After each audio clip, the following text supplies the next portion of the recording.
இப்போ வந்து பார்த்தீங்கன்னா கவர்மெண்ட் வந்து பெண் குழந்தைகள் இருக்கிறவங்களுக்கு ஒரு 3 லட்ச ரூபா வரையும் காசு கொடுக்குறாங்க. அந்த திட்டத்தை தான் நம்ம இப்போ பார்க்க போகிறோம். இதுக்கு வந்து நீங்கள் அப்ளை பண்ணணும்னா உங்கள்கிட்ட பெண் குழந்தைகள் மட்டும் இருக்கணும், ஆண் குழந்தைகள் இருக்கக்கூடாது. சரி, ஒரு குழந்தை இருந்தால் என்ன பண்ணணும், 2 குழந்தை இருந்தால் என்ன பண்ணணும் அப்படின்னு சொல்லிட்டு லைனாக பார்க்கலாம். எலிஜிபிலிட்டி என்ன, எப்போ ஆவணம் கொடுக்கணும், எப்போ அப்ளை பண்ணணும், எல்லாமே நம்ம டீட்டெயிலாக ஒன்று ஒன்றா பார்க்கலாம். ஃபஸ்ட்டு இதில் வந்து பார்த்தீங்கன்னா ஒரே ஒரு பெண் குழந்தை இருந்தால் அந்த பெண் குழந்தைக்கு 50,000 ரூபா உடனே டெபாசிட் பண்ணுவாங்க. அதுக்கு பிறகு 18 வயசு ஆனதுக்கு பிறகு அதை நீங்கள் எடுக்கும்போது 3 லட்ச ரூபாவாக வரும் வட்டியோட சேர்த்தி. இல்லை எனக்கு 2 பெண் குழந்தை இருக்குது அப்படின்னா 25,000 2 பேர்த்து பேர்லேயும் டெபாசிட் பண்ணுவாங்க கவர்மெண்ட்டு. அது வந்து பார்த்தீங்கன்னா உங்களுக்கு என்ன ஆயிரும், 18 வயசு ஆகும்போது தனித்தனியாக வந்து உங்களுக்கு என்ன வேணும், காசு வரும். அது இல்லாமல் 6 வயசு ஆனதுக்கு அப்புறம் இருந்து உங்களுக்கு என்ன ஆகும்னு வந்து பார்த்தீங்கன்னா 1,800 ரூபா ஊக்கத்துணை தொகைன்னு வேற என்ன பண்ணுவாங்கன்னா வருஷம் வந்து படிப்பு செலவுக்காக கொடுப்பாங்க.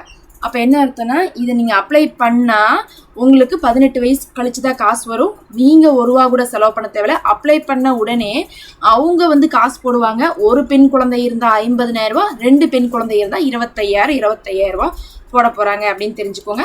அது போக அந்த பெண் குழந்தையுடைய 6வது வயசுலேருந்து 1,800 ரூபா வருஷத்துக்கு படிப்பு தொகைன்னு போடுவாங்க. அதையும் நீங்கள் எல்லாம் ஒட்டுக்கா சேர்த்து நீங்கள் 18 வயசில் எடுக்க போகிறீங்க. 18 வயசில் எடுக்கும் போது அந்த பெண் குழந்தை 10th கண்டிப்பாக பாஸ் பண்ணியிருக்கணும். 15 வயசுலேயே நம்ம 10th வந்து எழுதிடுவோம், ஆனால் பாஸ் பண்ணியிருக்கணும், அதுதான் முக்கியம். 15 வயசில் எழுதி ஃபெயில் ஆனால் கூட 16வது வயசுலையாவது எழுதி பாஸ் பண்ணியிருக்கணும். பாஸ் ஆகிறது தான் இங்கே முக்கியம். 10th பாஸ் ஆகிருக்கணும், கல்யாணம் நடந்திருக்கக்கூடாது. 18 வயசு தானே, அதனால் வந்து சொல்கிறாங்க இது 2 மட்டும் இருந்தால் போதும், அப்போ நீங்கள் எடுத்துக்கொள்ள முடியும். அதே சமயத்தில் ஆண் குழந்தை இருக்கிறவங்க இதை அப்ளை பண்ண முடியாது. நிறைய பேர் வந்து என்னுடைய குழந்தை வந்து ஸ்பெஷல் சைல்டு, அவங்களுக்கு வந்து பார்த்திங்கன்னா அவங்க ஒரு மாற்றுத்திறனாளி, நான் ஒரு சிங்கிள் மாமு, அந்த மாதிரிலாம் சொல்கிறீங்க. இருந்தாலும் ஒவ்வொரு ஸ்கீம்லேயும் என்ன பண்ணிடுறாங்கன்னா அவங்க சில எலிஜிபிலிட்டி கொடுக்குறாங்க, அவங்க மட்டும் தான் அப்ளை பண்ண முடியும். பெண் குழந்தைகள் 1ஓ 2ஓ இருந்தால் பண்ணிக்கலாம், 2க்கு மேலே இருந்தால் பண்ண முடியாது. ஆண் குழந்தை இருந்தால் பண்ணவே முடியாது. அந்த குழந்தை எப்படி இருந்தாலும் சரி, நீங்கள் எவ்வளோ வந்து கஷ்டத்தில் இருந்தாலும் சரி, இது வந்து பெண் குழந்தைகளுக்கான ஸ்கீம் தான். அதனால வந்து அதை பற்றியான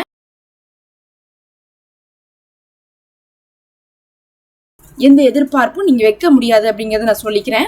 ஏன்னா இதை தான் கமெண்ட்டில் நிறைய பேர் கேட்பீங்க, அதுக்காக தான் நான் சொல்கிறேன். அடுத்து இதுக்கான எலிஜிபிலிட்டி நம்ம பார்த்துடலாம். முதல்ல இதற்கான எலிஜிபிலிட்டி என்னன்னு பார்த்தீங்கன்னா குடும்பத்துடைய வருமானம் அப்படிங்கிறது வருஷ வருமானம்ங்கிறது 1,20,000 ரூபாய்க்குள்ளே தான் இருக்கணும். அப்படின்னா என்ன அர்த்தம்னு பார்த்தீங்கன்னா ஒரு மாதத்துக்கு 10,000 ரூபா தான் சம்பாதிக்கக்கூடியவங்களாக இருப்பாங்க, அவங்க இதுக்கு அப்ளை பண்ணலாம். அடுத்தது வந்து பார்த்தீங்கன்னா ஃபேமிலியில் இருக்கிற அப்பாவோ அம்மாவோ ஒருவராது ஃபேமிலி பிளானிங் பண்ணியிருக்கணும், குடும்ப கட்டுப்பாடு பண்ணியிருக்கணும். பண்ணதுக்கான சான்றிதழ் வேணும். அதிகமாக வந்து கவர்மெண்ட்டில் பண்ணியிருப்பாங்க, இல்லை எங்கிருந்தாலும் நீங்கள் வந்து சான்றிதழ் வந்து கொடுக்க வேண்டியது இருக்கும். ரொம்ப முக்கியமாக வந்து 2வது குழந்தை பிறந்து 3 வருஷத்துக்குள்ளே இதுக்கு நீங்கள் அப்ளை பண்ணிடணும். என்ன கணக்குன்னு பார்த்துக்கோங்க, முதல் பிள்ளைக்கும் 2வது பிள்ளைக்கும் என்ன வருஷம் வித்தியாசங்கிறது முக்கியம் இல்லை, ஆனால் 2வது பிள்ளை பிறந்து 3 வருஷத்துக்குள்ளே வந்து இருக்கணும். அப்போ நீங்கள் வந்து அந்த மாதிரி இருந்தால் தான் விண்ணப்பிக்க முடியும். சரி, இதுக்கப்புறம் என்னென்னலாம் கொடுக்கணும்னு பார்த்தீங்கன்னா அதில் முதல் விஷயமே என்னென்னு பார்த்தீங்கன்னா பெண் குழந்தைகளுடைய பிறப்பு சான்றிதழ், அதாவது பர்த் சர்டிஃபிகேட் கொடுக்கணும், குழந்தைகளோட கொடுக்கணும். வேறு யார் பெற்றோர் இதெல்லாம் கொடுக்கக்கூடாது, குழந்தைகள் யாருக்காக அப்ளை பண்ணுறீங்களோ அவங்களுடைய பர்த் சர்டிஃபிகேட் கொடுக்கணும். அடுத்து பெற்றோர்களோட ஆதார் கார்டு மற்றும் குடும்ப அட்டை கொடுக்கணும். குழந்தைகளோடது வந்து சொல்லலை, உங்களுக்கு வந்து பார்த்தீங்கன்னா பெற்றோரோட தான் சொல்லியிருக்காங்க. ஆதார் அட்டை மற்றும் குடும்ப அட்டை, ரேஷன் கார்டை கேட்குறாங்க. அடுத்து வருமான சான்றிதழ், அது வந்து பார்த்தீங்கன்னா வட்டாட்சியரிடம் நீங்கள் பெற்றுக்கணும். அதேமாதிரி இருப்பிட சான்றிதழ், அதாவது 10 வருஷமாவது நீங்கள் தமிழகத்தில் தான் வசிச்சிருக்கீங்க அப்படின்னு தெரிவிக்கணும். அதாவது ஒரு 10 இயர்ஸாவது நீங்கள் வந்து தமிழ்நாட்டுக்குள்ளே இருந்தீங்கன்னா உங்களுக்கு கிடைக்கும். அதிகமாக இது வந்து பார்த்தீங்கன்னா நிறைய பேர் தமிழ்நாட்டிலே தான் இருந்துகிட்ருக்கோம், அதனால் ஈஸியாக கொடுத்துடலாம், நான் இங்கே தான் இருக்கிறேன்ட்டு. அடுத்து குடும்ப கட்டுப்பாடு சான்றிதழ், அது வந்து பார்த்தீங்கன்னா அரசு மருத்துவமனையில் பெற்றதுன்னு சொல்லிட்டு போட்டிருக்காங்க. மற்றபடி நீங்கள் வந்து குடும்ப கட்டுப்பாடு பண்ணிட்டீங்க அப்படிங்கிறதுக்கான சான்றிதழை நீங்கள் பெற்று கொடுத்தீங்கன்னாவே போதுமானதாக இருக்கும். அடுத்து ஆண் குழந்தை இல்லை என்பதற்கான சான்றிதழ் பார்த்துக்கோங்க. ஆண் குழந்தை எங்கிட்ட இல்லைன்னு நீங்கள் சொல்லி சான்றிதழ் கொடுக்கணும். அப்போ இந்த ஒரு 6 விஷயம் தேவை. என்னென்ன சொன்னோம், அந்த குழந்தைகளுடைய பர்த் சர்டிஃபிகேட்டு, பேரண்ட்ஸுடைய ஆதார் கார்டு, ரேஷன் கார்டு, வருமான சான்றிதழ் இன்கம் சர்டிஃபிகேட்டு, அதே மாதிரி இருப்பிட சான்றிதழ் 10 வருஷமாவது வந்து தமிழகத்தில் தான் இருக்கிறீங்கன்னு சொல்லணும், குடும்ப கட்டுப்பாடு சான்றிதழ், ஆண் குழந்தை இல்லைங்கிறதுக்கான சான்றிதழ். இது எல்லாத்தையும் நீங்கள் கொடுத்தீங்கன்னா இந்த ஆவணம், இந்த 6 கொடுத்தீங்கன்னா நீங்கள் இதுக்கு எலிஜிபிள். ஓகே, எப்படி விண்ணப்பிக்கலான்னு பார்க்கலாமா? இப்போ நம்ம விண்ணப்பிக்கக்கூடிய முறை என்னென்னா தகுதியுடையவர்கள் வந்து விண்ணப்பிப்பக்காக வந்து உங்கள் பக்கத்தால் இருக்கக்கூடிய சேவை மையத்துக்கு அல்லது பிடிஓ ஆஃபீஸுக்கு போய் நீங்கள் ஈஸியாக அப்ளை பண்ணலாம். பக்கத்தால் சேவையோ இல்லை பிடிஓ ஆஃபீஸோ இருந்தால் அங்கே போய் பண்ணிக்கோங்க. அங்கு உரிய படிவத்தை பெற்று பூர்த்தி செய்து தேவையான ஆவணங்களுடன் வட்டாட்சியர் வளர்ச்சி அலுவலகம் சமர்ப்பிக்க வேண்டும். குழந்தைகளோட 18 வயசு இந்த பணத்தை எடுக்கணும்னா அவங்க 10வது பாஸ் ஆகிருக்கணும். 18 வயசில் கல்யாணம் பண்ணியிருக்கக்கூடாது. இது நம்ம ஆல்ரெடி சொன்னது தான். அப்போ இதுதான் உங்களுக்கு என்னது ரூல்ஸு. இது உங்களுக்கு பார்த்தீங்கன்னா ரொம்ப ஒரு ஈஸியான விஷயந்தான். இது ரொம்ப கஷ்டம் இல்லை. இதில் என்ன ஒரு சிக்கல்னு சொல்லிட்டு பார்த்தீங்கன்னா, வருமானம் வருஷத்துக்கு 1,20,000 அப்படிங்கிறது தான் ரொம்பவே இடிக்குது. அதாவது மாதமே 10,000 ரூபா தான் சம்பாதிக்கிறாங்கன்னா குடும்பம் ஓட்டுறதே கொஞ்சம் கஷ்டம். ஒரு 20,000 இருந்துச்சுன்னா நிறைய பேர் எலிஜிபிளாக இருப்பாங்க. அதேமாதிரி 2வது குழந்தை பிறந்து 3 வருஷத்துக்குள்ளேயே அப்ளை பண்ணும். 3 வருஷத்துக்கு மேலே போனால் அப்ளை பண்ணால் எடுத்துக்க மாட்டாங்கன்னு நினைக்கிறோம். ஏன்னா அதை குறிப்பிட்டு சொல்லியிருக்காங்க. இது இல்லாமல் பார்த்தீங்கன்னா உங்களுக்கே தெரியும், செல்வ மகள் திட்டம் இருக்குது. அதில் நம்ம அந்த போஸ்ட் ஆஃபீஸ் ஸ்கீமில் காசு கட்டினாலும் நம்ம ஒரு குறிப்பிட்ட வயசில் நமக்கு என்ன கிடைக்கிது, ஒரு பெரிய அமௌண்ட் கிடைக்கிது. ஒரு 20 லட்ச ரூபாலாம் வருது. இந்த மாதிரி பெண்களுக்கு நிறைய ஸ்கீம் இருக்குது. இல்லைன்னு நினச்சிக்க வேண்டாம். நீங்கள் மனசு தளர விட வேண்டாம். நீங்கள் இந்த போஸ்ட் ஆஃபீஸ் ஸ்கீமு இந்த மாதிரியான திட்டங்களெல்லாம் தெரிஞ்சு அதிலெல்லாம் ஜாயின் ஆகி அதிலெல்லாம் காசு கட்டிட்டு வர்றது ரொம்ப அவசியம்.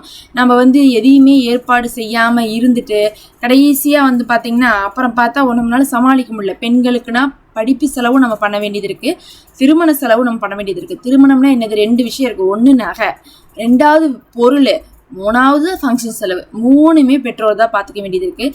இதெல்லாம் நம்ம முன்கூட்டியே என்ன பண்ணணும், திட்டங்களை பார்த்து சேர்ந்துக்கணும். நீங்கள் பெண்கள் வச்சு அதாவது குழந்தைகளை வச்சு சிரமப்படக்கூடியவர்களாக இருந்தால் இதில் நீங்கள் என்ன பண்ணுங்கள், கொஞ்சம் ஸ்கீம்ஸ் எல்லாம் கவனித்து பார்த்தீங்கன்னா பல ஸ்கீம்ஸ் இருக்குது. இப்போ இருக்கக்கூடிய ஸ்கீம் தான் இந்த ஸ்கீமு.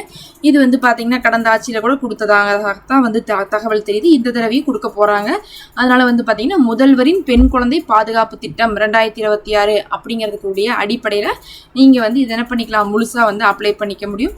கண்டிப்பாக உங்களுக்கு பார்த்தீங்கன்னா நாம் சொன்ன மாதிரி பெண் குழந்தைகள் மட்டும் இருந்தால் உங்களுக்கு கிடச்சிரும். அதே சமயத்தில் பார்த்தீங்கன்னா நான் ஃபேமிலி பிளானிங் பண்ணல அப்படின்னு சொன்னால் ஃபேமிலி பிளானிங் பண்ணாட்டினா கொடுக்க மாட்டாங்க. அப்போ இதில் இருக்கிற எல்லாமே நம்ம என்ன பண்ணியிருக்கணும், செஞ்சுருக்கணும், செய்ய வேண்டியது இருக்கும். அப்படி இல்லாட்டினா நமக்கு டைம் இருந்தால் இப்போயாவது செஞ்சுட்டு நம்ம என்ன பண்ணுவோம், சர்டிஃபிகேட்டை கொடுக்குற மாதிரி இருக்கும். அது ஃபேமிலியில் ஒருத்தவங்க அம்மாவோ அப்பாவோ யார் வேணால் ஃபேமிலி பிளானிங் பண்ணியிருக்கலாம். கண்டிப்பாக பசங்க மட்டும் இருக்கக்கூடாது. இதெல்லாம் சொல்லியிருக்காங்க. பார்த்துக்கோங்க. பார்த்து என்ன பண்ணுங்கள், ஒவ்வொரு ஸ்கீமாகவே நம்ம லைனாக போட்டுட்ருக்கோம். பெண் குழந்தைகளுக்கு எப்படி நகை சேகரிக்கிறது, அவங்களுக்கு எப்படி அப்ளை பண்ணுறது, மகளிருக்கு எப்படி அப்ளை பண்ணுறது, முதியோர்களுக்கு எப்படி அப்ளை பண்ணுறது, வாகனம் எப்படி இலவசமாக வாங்குறது, அதுக்கப்புறம் இன்சூரன்ஸ் 5 லட்ச ரூபா வரை எப்படி கிளைம் பண்ணுறது ஃப்ரீயாக, 1 ரூபா கூட இல்லாமல் நிறைய போட்டு தான் இருக்கிறோம். நீங்கள் சப்ஸ்கிரைப் பண்ணி வச்சிங்கன்னா நம்மளுடைய ஸ்கீம்ஸ் எல்லாம் உடனுக்குடனே உங்களுக்கு வரும். மறக்காமல் நம்ம சேனலில் மெம்பர்ஷிப் இருக்குது, அதிலேயே ஜாயின் பண்ணிக்கோங்க. எங்களுக்கு ஒரு சப்போர்ட்டாக இருக்கும்.